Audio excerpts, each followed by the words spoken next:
کولیسٹیسس کی کنڈیشن کی وجہ سے پریگنینسی کے دوران ماں اور بچے کے لیے کمپلیکیشنز ہو سکتی ہیں۔ صحت مند کیسے رہا جائے، سائنس کیا کہتی ہے، یہ جاننے کے لیے یہ چینل سبسکرائب کریں اور بیل آئیکن کو لازمی پریس کریں تاکہ آپ کوئی بھی اپڈیٹ مس نہ کریں۔ السلام علیکم، میں ہوں ڈاکٹر کاظمی۔ آج کی اس ویڈیو میں اس چیز پہ بات کروں گی کہ پریگنینسی کے دوران پریگننٹ عورتوں کو سکن پہ اتنی زیادہ خارش کیوں ہوتی ہے۔ پریگنینسی کے دوران خارش کا لگنا بہت ہی کامن ہوتا ہے، کیونکہ جیسے جیسے پریگنینسی بڑھتی ہے، یوٹرس بڑھتا ہے، آپ کی بیلی بڑھتی ہے، اور جو آپ کی سکن ہوتی ہے وہ کافی اسٹریچ کرتی ہے، وہ ڈرائی بھی ہو جاتی ہے، جس کی وجہ سے اکثر اوقات عورتوں کو خارش ہوتی ہے۔ جہاں پہ پیٹ کے بڑے ہونے کی وجہ سے خارش ہوتی ہے، وہیں پہ اس کی ایک اور وجہ بھی ہوتی ہے کہ پریگنینسی کے دوران پریگننٹ عورتوں کا جو بلڈ ہوتا ہے اس میں کچھ کیمیکلز کا لیول زیادہ ہونا شروع ہو جاتا ہے، جن کو ہارمونز کہا جاتا ہے، اور یہ ہارمونز کا لیول جب بڑھتا ہے تو اس وجہ سے بھی پریگننٹ عورتوں کو خارش ہو سکتی ہے۔ عام طور پر اگر یہ خارش مائلڈ ہو، یعنی بہت زیادہ شدید نہ ہو، تو اتنی پریشانی والی بات نہیں ہوتی، اور نہ ہی ایسی خارش پیدا ہونے والے بچے کو کوئی نقصان دے سکتی ہے۔ لیکن بعض اوقات یہ جو مائلڈ خارش ہوتی ہے یہ کسی بیماری کی طرف پوائنٹ کر رہی ہوتی ہے، اور اسپیشلی اگر یہ خارش شام کے ٹائم یا رات کے ٹائم زیادہ ہونا شروع ہو جائے تو تب یہ زیادہ چانس ہوتا ہے کہ ہو سکتا ہے کہ یہ کوئی سیریس ہیلتھ کنڈیشن ہے جس کی وجہ سے آپ کو خارش ہو رہی ہے۔ کچھ کیسز میں یہ جو پریگنینسی کے دوران خارش ہوتی ہے یہ ایک ہیلتھ کنڈیشن کی وجہ سے ہوتی ہے، جسے ICP یا obstetric cholestasis کہتے ہیں۔ یہ جو کنڈیشن ہوتی ہے یہ جگر کی ایک بیماری ہوتی ہے، اور اس کنڈیشن کی وجہ سے جو بائل ایسڈ ہوتا ہے وہ جگر سے گٹ کی طرف صحیح طور پہ نہیں جا پاتا، اور جب یہ بائل ایسڈ گٹ کو صحیح طور پہ نہیں پہنچ پاتا تو یہ ہماری باڈی میں جمع ہونا شروع ہو جاتا ہے۔ یہ جو ICP کی کنڈیشن ہے اس کا مکمل علاج تو ابھی تک نہیں معلوم کیا جا سکا، لیکن اس کا یہ ہے کہ جیسے ہی بیبی پیدا ہوتا ہے یہ کنڈیشن خود بخود ختم ہو جاتی ہے۔ اگر کسی کو جو پریگنینسی میں خارش ہو رہی ہے وہ اس ICP کی کنڈیشن کی وجہ سے ہو رہی ہے تو یہ خارش زیادہ جو انہیں محسوس ہوگی وہ ان کے ہاتھوں کی ہتھیلیوں اور پاؤں کے تلووں پہ ہوگی، لیکن بعض اوقات ان کے پورے جسم پہ بھی خارش ہو سکتی ہے، اور اس کنڈیشن کی وجہ سے جو خارش ہوتی ہے وہ رات کو بہت زیادہ شدید ہو جاتی ہے، اور عام طور پر یہ خارش جو ہوتی ہے یہ عورت سے برداشت نہیں ہوتی۔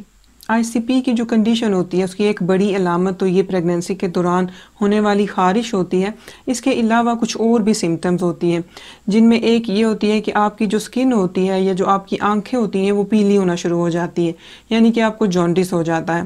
آپ کا دل خراب ہوتا ہے، آپ کو بھوک نہیں لگتی، اور آپ کا یورین ڈارک ہو جاتا ہے۔ یہ کولیسٹیسس کی بیماری اصل میں کیوں ہوتی ہے اس کی ایگزیکٹ وجہ تو بھی نہیں پتہ، لیکن یہ کہا جاتا ہے کہ اس میں جو ہماری جینز ہوتی ہیں وہ کافی کردار ادا کرتی ہیں، یعنی اگر کسی کی فیملی میں کسی کو کولیسٹیسس کی بیماری ہے تو بہت زیادہ چانس بڑھ جاتا ہے کہ آپ کو پریگنینسی کے دوران بھی یہ کولیسٹیسس کی بیماری ہو سکتی ہے۔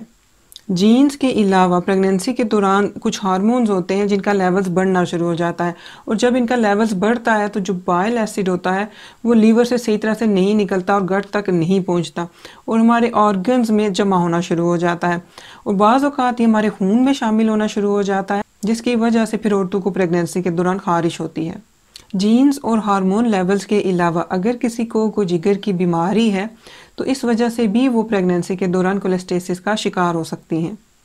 اور اگر کسی کی پریگنینسی میں ٹوینز ہیں یا 2 سے زیادہ بچے ہیں تو اس کیس میں بھی زیادہ خطرہ ہو جاتا ہے کہ وہ کولیسٹیسس کا شکار ہو سکتی ہیں۔ اور وہ عورتیں جن کی پچھلی پریگنینسی میں کولیسٹیسس کا مسئلہ ہوا ہے ان کو بہت زیادہ خطرہ ہوتا ہے کہ ان کی جو فیوچر کی پریگنینسیز ہوں گی ان میں بھی ان کو کولیسٹیسس ہو سکتا ہے۔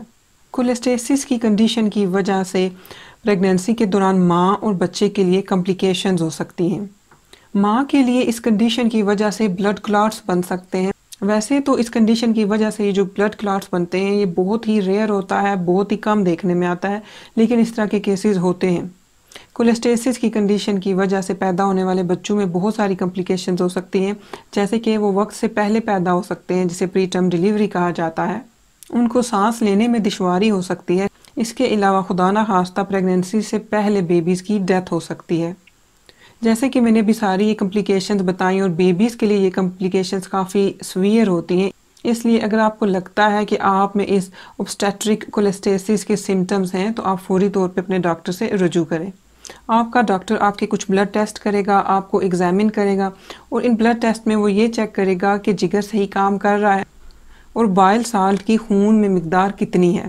اس کولسٹیسس کی کنڈیشن کے کچھ ٹریٹمنٹس ہیں، اور ان ٹریٹمنٹس کا جو مین مقصد ہے وہ یہ ہے کہ جو پریگننسی کے دوران خارش ہوتی ہے اس کو ختم کیا جا سکے اور بچے کو کمپلیکیشن سے بچایا جا سکے۔ پریگننسی کے دوران جو خارش ہوتی ہے اس کے ٹریٹمنٹ کے لیے بہت ساری میڈیسنز اویلیبل ہیں۔ اس کے علاوہ گھر میں اگر کچھ عورتیں ٹھنڈے پانی سے نہاتی ہیں تو ان کو یہ جو ایچنگ کی کنڈیشن ہوتی ہے اس سے آرام ملتا ہے، اور بعض عورتوں کے لیے ایسے کریمز، لوشنز اور جو باڈی واش ہیں جن میں اوٹ میل شامل ہوتا ہے وہ کافی افیکٹو ہوتے ہیں۔ میں امید کرتی ہوں کہ یہ ویڈیو آپ کو اچھی لگی ہوگی۔ یہ ویڈیو دیکھنے کا شکریہ۔ اللہ حافظ۔